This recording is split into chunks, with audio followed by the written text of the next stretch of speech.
Class 9th NCERT exercise 7.3 से question number 4 और question number 5 solve करेंगे हम लोग आज।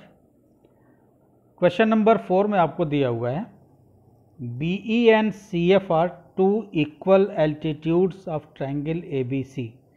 ट्रायंगल एबीसी में बीई और सीएफ ये दो इक्वल एल्टीट्यूड हैं। एल्टीट्यूड का मतलब 90 डिग्री का एंगल बन रहा है यहाँ पे। Using RHS congruency rule, prove that the triangle ABC is isosceles। RHS congruency rule का यूज़ करके आपको प्रूव करना है कि ABC एक आइसोसेलेस ट्रायंगल है। आइसोसेलेस ट्रायंगल का मतलब जिसकी दो साइड्स इक्वल होती हैं, ये आपको दिखाना है। और RHS कॉन्ग्रुएंसी आपको यूज़ करनी है। RHS कॉन्ग्रुएंसी हमेशा राइट एंगल में यूज़ होती है।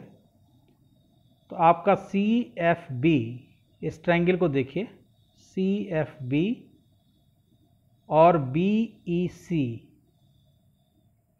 ये दो ट्रायंगल राइट एंगल आपको दिख रहे हैं। BEC राइट एंगल है पॉइंट E पे और CFB राइट एंगल है पॉइंट F पे। तो अगर इन दोनों को हम RHS क्राइटेरिया से, यानी right angle hypotenuse side criteria से अगर कॉन्ग्रुएंट हम दिखा देंगे, तो इस ट्रायंगल CFB का एंगल B और BEC ट्रायंगल का एंगल C आपस में दोनों बाई CPCT इक्वल हो जाएंगे। RHS क्राइटेरिया के बारे में हम पहले भी आपको बता चुके हैं, एक बार फिर से रिवाइज कर देते हैं। अगर दो राइट एंगल हैं आपके पास, RHS क्राइटेरिया हमेशा राइट एंगल में ही यूज होती है। 90 डिग्री का एंगल होना चाहिए। तो राइट एंगल है दोनों में, ये 90 डिग्री का एंगल हो गया। इनके हाइपोटेन्यूज इक्वल होने चाहिए। दो 90 डिग्री, यानी दो राइट एंगल में 90 डिग्री का एंगल हो गया। हाइपोटेन्यूज दोनों के इक्वल हैं और कोई एक साइड इक्वल मिल जाए। अगर ये 2 यूनिट है और सपोज या तो ये 2 यूनिट या ये दोनों में से कोई भी अगर 2 यूनिट, तो साइड भी इक्वल हो गई। राइट एंगल यानी 90 डिग्री का एंगल मिला, हाइपोटेन्यूज इक्वल मिल गया, और कोई एक साइड, ये साइड इसके बराबर हो गई या इसके बराबर भी होती तो भी दोनों 2 यूनिट आपको दिख रही हैं। तो RHS क्राइटेरिया यहाँ पे आप आराम से लगा देंगे। Right angle hypotenuse side criteria से ये दोनों ट्रायंगल कॉन्ग्रुएंट हो जाएंगे। दूसरी चीज़, आपको आइसोसेलेस ट्रायंगल प्रूव करना है कि ये ABC एक आइसोसेलेस ट्रायंगल है। तो आइसोसेलेस ट्रायंगल में अगर ये एक आइसोसेलेस ट्रायंगल है और इसके एंगल B और एंगल C को हम इक्वल दिखा दें, जो कि इन दोनों राइट एंगल को कॉन्ग्रुएंट प्रूव करके संभव है। इन दोनों को हम कॉन्ग्रुएंट प्रूव करेंगे तो by CPCT angle B equal to angle C हमको मिल जाएगा। अगर B equal to angle C हो गया तो sides opposite to equal angles are equal. Equal angle के अपोजिट साइड्स इक्वल होती हैं। BC आपस में इक्वल हैं, तो इसके सामने वाली साइड ये और इसके सामने वाली साइड ये दोनों आपस में इक्वल हो जाएंगी। और यही आपको इस्टेब्लिश करना है कि इस ट्रायंगल ABC में अगर दो साइड्स AB और BC दो अगर इक्वल साइड्स हो गई तो ट्रायंगल ABC एक आइसोसेलेस ट्रायंगल हो जाएगा। ये छोटा सा कॉन्सेप्ट हमको यूज़ करना है इस क्वेश्चन के लिए। तो आइए इसके सॉल्यूशन में सीधे आ जाते हैं। पहले हम कॉन्ग्रुएंसी प्रूव करेंगे BEC में। नेमिंग का ध्यान रखना है आपको। BEC अगर हम नाम ले रहे हैं तो एंगल 90 को हम बीच में रख रहे हैं। BEC इधर देखिए, CFB एंगल 90 बीच में आ रहा है। अगर ध्यान से देखिए तो 90 के सामने वाली साइड हाइपोटेन्यूज होती है, तो एंगल E के सामने वाली साइड BC और एंगल F के सामने वाली साइड भी क्या है इस ट्रायंगल में, BC ही है। तो BC कॉमन साइड हो जा रही है इन दोनों ट्रायंगल के लिए। और ये हाइपोटेन्यूज है क्योंकि 90 के सामने वाली साइड हाइपोटेन्यूज होती है इस ट्रायंगल में। ये हाइपोटेन्यूज इस ट्रायंगल के लिए भी यही हाइपोटेन्यूज। तो ये हाइपोटेन्यूज तो आपका कॉमन साइड हो गया। 90 डिग्री का एंगल भी आपको मिल जा रहा है और आपको BE इक्वल टू CF दिया हुआ है, यानी साइड भी आपको इक्वल मिल जा रही है। तो RHS क्राइटेरिया आप बहुत ही ईजिली यहाँ पे अप्लाई कर देंगे और ये दोनों ट्रायंगल कॉन्ग्रुएंट प्रूव हो जाएंगे। तो इन ट्रायंगल BEC हम BEC को ले रहे हैं और CFB को ले रहे हैं। एंड ट्रायंगल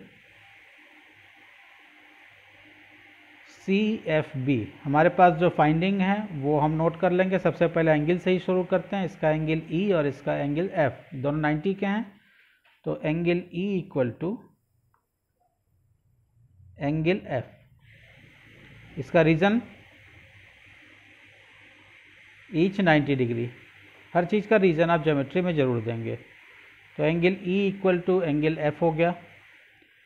दूसरा आपके पास है B C, B C equal to B C, ये हाइपोटेन्यूस है, इसके लिए भी है, यानी बी ई सी में भी बी सी है, और सी एफ बी जो आपका ट्रायंगल है इसमें भी बी सी जो है हाइपोटेन्यूस है। तो B C equal to B C आप लिख देंगे, कॉमन साइड है ये।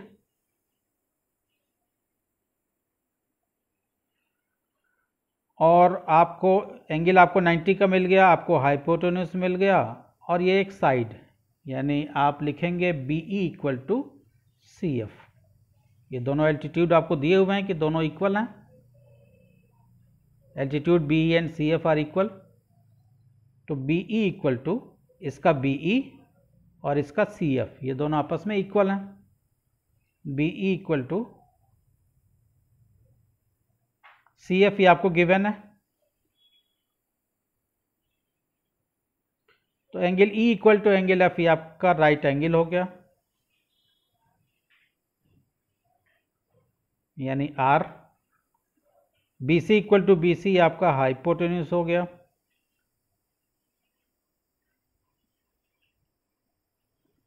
यानी एच।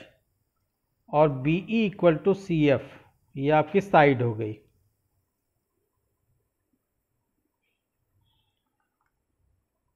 तो आर एच एस क्राइटेरिया से ये दोनों ट्रायंगल आपस में कॉन्ग्रुएंट हो गए। तो हम एक लाइन लिखेंगे, therefore triangle B E C congruent to triangle C F B, criteria हो जाएगा R H S, right angle hypotenuse side. अब दो ट्रायंगल जब कॉन्ग्रुएंट हो गए तो इनकी करस्पॉन्डिंग साइड्स और करस्पॉन्डिंग एंगल आपस में इक्वल होंगे। तो इस ट्रायंगल में देखिए, इस ट्रायंगल में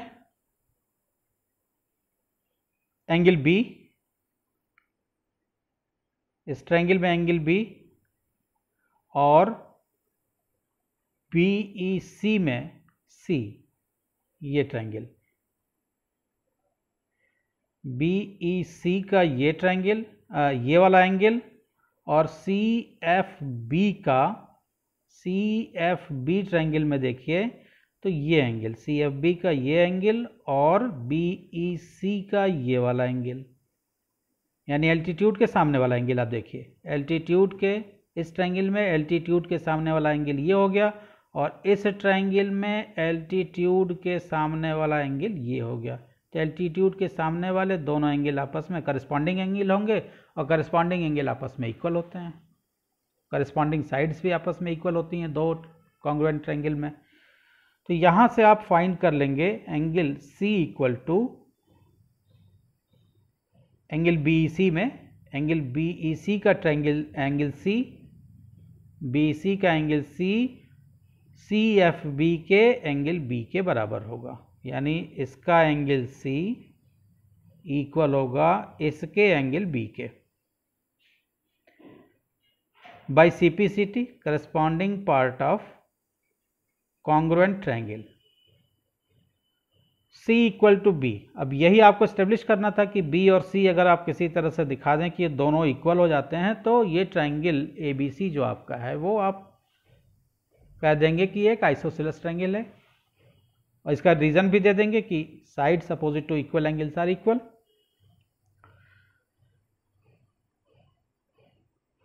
तो आप यहां पे लिख दीजिए angle C equal to angle B लिखा आपने बाय सीपीसीटी। एक लाइन आपको लिखना होगा, in triangle ABC, in triangle ABC angle C equal to angle B, angle C equal to angle B therefore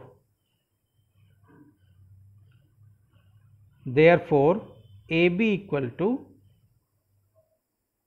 AC. Therefore AB equal to AC. Sides opposite to equal angles are equal. इसके सामने वाली पूरी side AB और इसके सामने वाली पूरी side AC, ये दोनों आपस में इक्वल होंगे। इसी चीज़ को आपको लिखना होगा यहाँ पे, इसका रीज़न भी दे देंगे। पहले आपने लिखा कि in triangle ABC angle C equal to B, therefore AB equal to AC, और इसका reason sides opposite to equal angles are equal. Sides opposite to equal angles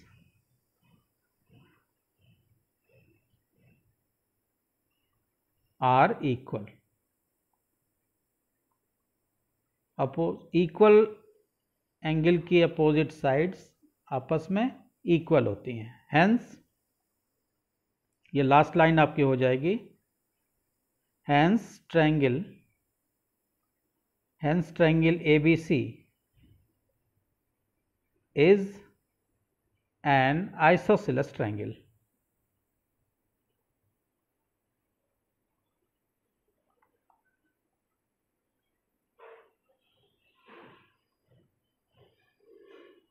ये आपने प्रूव कर दिया। अब इसका क्वेश्चन नंबर हम लोग 5 करेंगे। क्वेश्चन 5 में आपको दिया हुआ है ट्रायंगल ABC है एक, in triangle ABC AB equal to AC। इसमें फिगर दिया नहीं है, फिगर आपको बनाना है। AB और AC ये दोनों इक्वल साइड्स हैं। AP परपेंडिकुलर BC, AP जो है वो BC साइड पे परपेंडिकुलर है। टू प्रूव आपको करना है angle B equal to angle C, यानी एंगल B जो है एंगल C के इक्वल है। तो सेम क्राइटेरिया RHS जैसा क्वेश्चन नंबर 4 में हमने लगाया, यहाँ भी RHS क्राइटेरिया। हाइपोटेन्यूज देखिए 90 डिग्री का एंगल बन रहा है, चूँकि ये परपेंडिकुलर है AP BC पे, तो ये तो अंडरस्टूड है कि यहाँ पे 90 डिग्री का एंगल बन रहा है, इस ट्रायंगल में भी और इस ट्रायंगल में भी। और RHS क्राइटेरिया इसलिए लग जाएगी कि 90 डिग्री का एंगल आपके पास है, इसके लिए ये हाइपोटेन्यूज AB हो गया, इस ट्रायंगल के लिए हाइपोटेन्यूज AC हो गया। दोनों के हाइपोटेन्यूज आपको इक्वल दिख रहे हैं, 90 डिग्री का एंगल आपके पास है, और AP साइड जो हो गई वो दोनों के लिए, दोनों ट्रायंगल के लिए कॉमन हो जाएगी। तो RHS क्राइटेरिया यहाँ अगर इस्टेब्लिश आप करेंगे तो बाई CPCT इसका एंगल B और इसका एंगल C, ये तो आसान क्वेश्चन है बहुत, इसका एंगल B इसका एंगल C आपस में बराबर हो जाएंगे बाई CPCT। तो सॉल्यूशन में आइए इसके।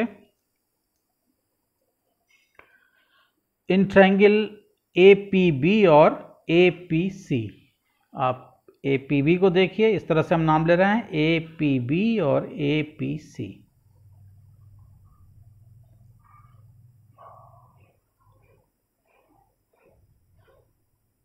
In triangle APB and triangle APC आपके पास है एंगल APB आपका 90 का है और एंगल APC भी 90 का है, 90 डिग्री का एंगल है। इसका एंगल APB और इसका angle APC। Angle APB equal to angle इस ट्रायंगल में APC, दोनों इक्वल हैं। इसका रीज़न है ईच 90 डिग्री, दोनों 90 डिग्री के हैं। दूसरा आपके पास है AB इक्वल टू AC, ये गिवन है आपको, इस ट्रायंगल का AB और इसका AC, AB equal to AC given है ये।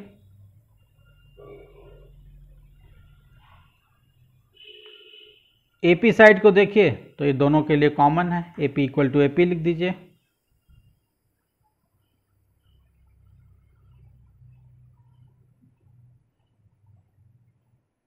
कॉमन साइड हो गई, तो ये एंगल APB आपका 90 था, तो ये राइट एंगल हो गया।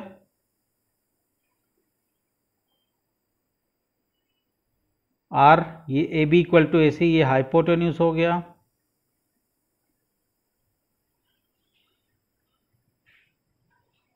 H A P equal to A P, ये साइड हो गई।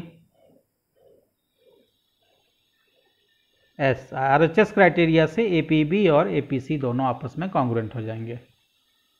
और एक बार आप कॉन्ग्रुएंट प्रूव कर दिए फिर बाकी तो सारी चीज़ें आसान हो जाती हैं। Therefore triangle A P B congruent to triangle APC criteria RHS। RHS criteria से ये दोनों ट्रायंगल कॉन्ग्रुएंट हो गए। अब CPCT से आप दिखा दीजिए कि angle B equal to angle C, यानी इस ट्रायंगल APB का एंगल B, फिगर को भी देखिए, APB का एंगल B APC के एंगल C के इक्वल होगा। तो इस ट्रायंगल APB में एंगल B इक्वल टू इस ट्रायंगल का एंगल C। इसका रीजन क्या है? CPCT, congruent part of corresponding part of congruent triangle. By CPCT ये दोनों आपस में इक्वल हो गए।